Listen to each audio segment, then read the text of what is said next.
Oke, bismillahirrahmanirrahim. Assalamualaikum warahmatullahi wabarakatuh. Halo teman-teman, adik-adik, para pembaca modul pembelajaran interaktif, Mobilin, algoritma, dan pemrograman dasar. Selamat datang kembali di channel Pak Coding, rumah para programmer pemula. Ya, pada video kali ini saya masih akan membahas mengenai eh, percabangan atau seleksi kondisi, tapi khusus membahas mengenai seleksi kondisi switch case ya. Jadi switch case ini juga termasuk seleksi kondisi mirip dengan struktur if ya, percabangan if. Hanya saja switch case ini punya struktur yang berbeda dan proses yang berbeda ya. Ya, langsung masuk ke materinya.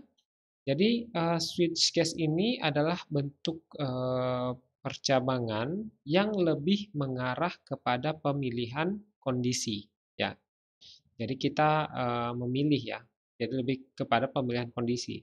Kalau if else dan if else if itu kan, lebih kepada, membaca input lalu kemudian menguji kondisinya, jika benar maka eksekusi perintah yang pertama, jika salah eksekusi perintah yang kedua, seperti itu kan. Nah, kalau switch case itu kita lebih kepada untuk pemilihan ya, lebih kepada pemilihan seperti itu. Tapi pada dasarnya memiliki kegunaan yang mirip dengan if itu sendiri ya. Jadi sama, bisa diterapkan kepada kasus yang sama, tapi dengan cara yang berbeda dan struktur yang tentunya berbeda pula. Nah, switch case akan melakukan proses pembandingan antara sebuah nilai atau variabel yang menjadi acuannya dengan nilai pada case yang tersedia. Nah, jika pembandingan ini menghasilkan nilai true, maka perintah pada case tersebut akan dieksekusi, ya. Jadi misalnya nilai variabel A sama dengan 1. Nah, case-nya ada case 1, case 2, case 3, case 4. Maka yang akan dieksekusi adalah perintah yang ada di case 1 karena nilai case-nya yaitu 1 sama dengan nilai variabel yang menjadi acuannya tadi ya, yang akan dibandingkan. Nah, eee, untuk dapat lebih memahami, sekarang kita akan coba mempelajari sintaks dari switch case itu sendiri. Nah, adapun sintaks dari switch case, jadi tentunya ada keyword switch ya, diawali dengan keyword switch, kemudian ekspresi. Ekspresi di sini sebenarnya dia bisa berupa nilai ya, nilai ini nilai atau output bilangan bulat atau karakter. Ya, ekspresi ini bisa seperti ini. Integer A sama dengan 1. Nah, kemudian ini dideklarasikan terlebih dahulu ya. Kemudian kita tambahkan di sini A ya, A. Nah, A ini kan sudah bernilai 1 tadi. Nah, maka nilai nilai variabel A inilah yang akan dibandingkan dengan case-case yang ada. Oke? Nah, eh, jadi case-nya ini boleh lebih dari satu ya. Di sini case, di sini boleh dalam bentuk nilai konstan ya, nilai konstan pertama, kedua dan seterusnya. Nah, kemudian untuk mengantisipasi jika misalnya tidak ada case yang sama, nilai dari sebuah case yang sama dengan isi dari variabel yang ada di bagian ekspresi ini, maka ditambahkanlah default. Nah, default ini akan dieksekusi jika tidak ada satupun nilai konstan dari setiap case yang sama dengan nilai yang ada pada ekspresi ini. Nah, jadi kalau tidak sama yang dieksekusi adalah default. Tapi kalau ada yang sama, maka case yang sama itulah yang akan dieksekusi. Case-nya ya, jadi yang akan dieksekusi ini ya perintahnya ya, maksud saya. Nah, setelah perintahnya dieksekusi, maka perintah break akan dieksekusi juga. Break ini akan memerintahkan proses pengeksekusian keluar dari struktur switch ini, sehingga tidak berlanjut ke case kedua, seperti itu. Nah, untuk lebih memahami, berikut saya berikan contoh penerapan sintaks switch case ya.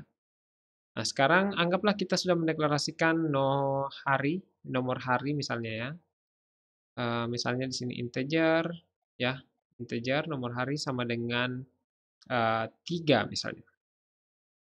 Nah, di switch nomor hari, variabel nomor hari dijadikan acuan pembanding untuk setiap case yang ada. Nah, jadi alurnya seperti ini.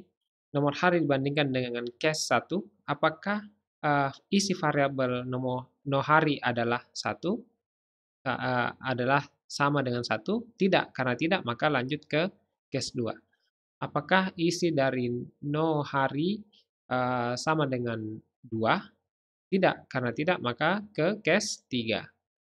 Jadi yang dibandingkan itu case-nya ini ya. Case-nya ini adalah nilai konstan. Nah, sekarang no hari kan isinya 3.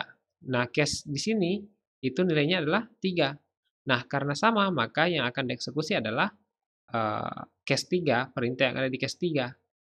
Maka akan ditampilkan nilai output string Selasa. Nah, setelah di perintah ini dieksekusi, lanjut ke break. Nah, break mengakibatkan proses pengeksekusian keluar dari struktur switch, sehingga case 4 dan seterusnya tidak dieksekusi lagi.